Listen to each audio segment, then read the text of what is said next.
Is there anyone more evil, nasty, and just generally mean on Young Justice than Klarion?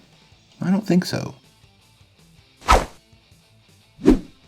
Welcome to the premiere episode of Young Justice Exposed, a place we can explore the ins and outs of one of the best animated series ever. We are opening this series with my favorite villain on the show, Klarion the Witch Boy. The character of Klarion the Witch Boy made his first appearance way back in 1973 in The Demon No. 7. More interestingly, he was created by the legendary Jack Kirby. Now on the show, the voice of Klarion the Witch Boy is Tom Adcox Hernandez, while his familiar cat Tickle is voiced by D. Bradley Baker. In the show, Klarion is depicted as a Lord of Chaos and one of the leaders of the villainous organization known as the Light. It should be noted that in the Young Justice series, Klarion is far more powerful and villainous than his comic book counterpart. Klarion acts like a spoiled brat and a cruel, vicious, and spiteful psychopath. As chaos personified, Klarion naturally takes great pleasure in causing chaos and hurting other people. Appropriately, his mind is also somewhat chaotic, causing him to occasionally utter malpropisms such as "what the carp" and "see you later, armadillos." Now you should keep in mind, Klarion is fully aware of this habit, but he honestly believes other people understood what he meant. He is utterly impulsive and demands immediate gratification for everything he does. His sense of loyalty towards his subordinates seems mercurial, as he wantonly abandons his allies after being defeated. Aside from his cruelty, Klarion acts like an immature and whiny child who throws tantrums when he doesn't get what he wants and screams angry threats that are made less intimidating by the childish way he does it.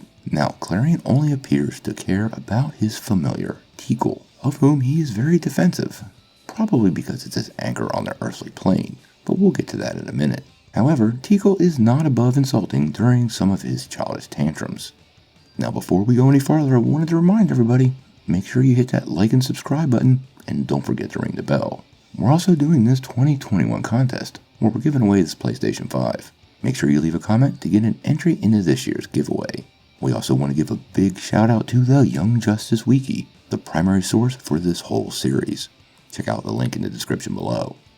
As far as physical appearances go, Klarion takes the appearance of a scraggy boy with long, thin limbs, a thin neck, and an angular face. He has black hair in a mop-top style with V-shaped bangs.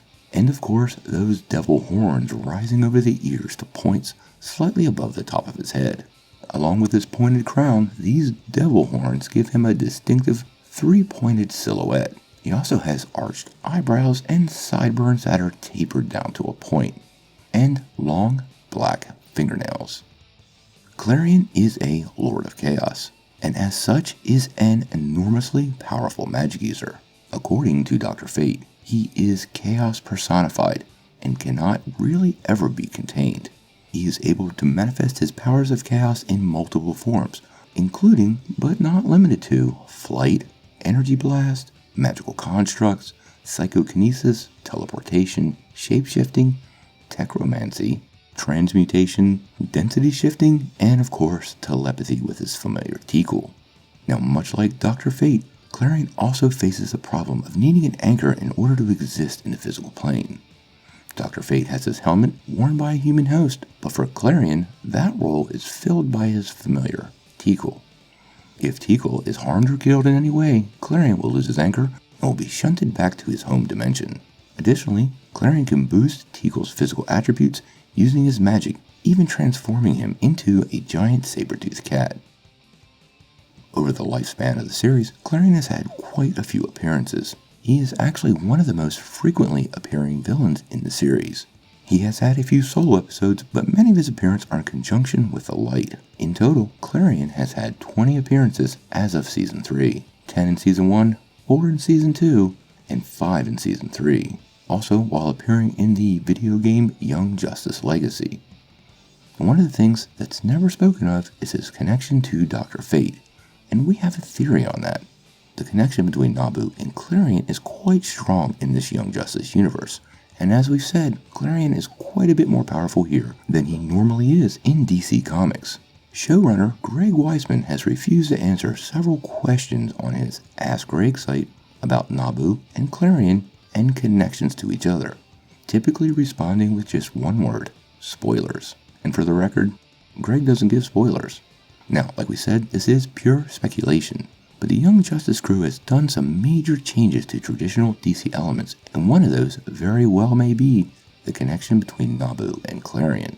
If I was guessing, and I am, I would suggest they have a common ancestry, background, or even more interestingly, they might actually be brothers. We hope you enjoyed our first episode of Young Justice Exposed. Make sure you hit that like and subscribe button and ring the bell to get all the updates, and stay tuned for more character, places, and gadget breakdowns from our favorite animated series. So what do you guys think of Klarion? And do you think he has a pretty big future in Season 4? And what do you think of our theory connecting Klarion to Nabu? Is he Dr. Fate's brother? Sound off in the comment below. If you like this video, make sure you press like, click subscribe, and if you don't ring that bell, you won't get any updates. Peace.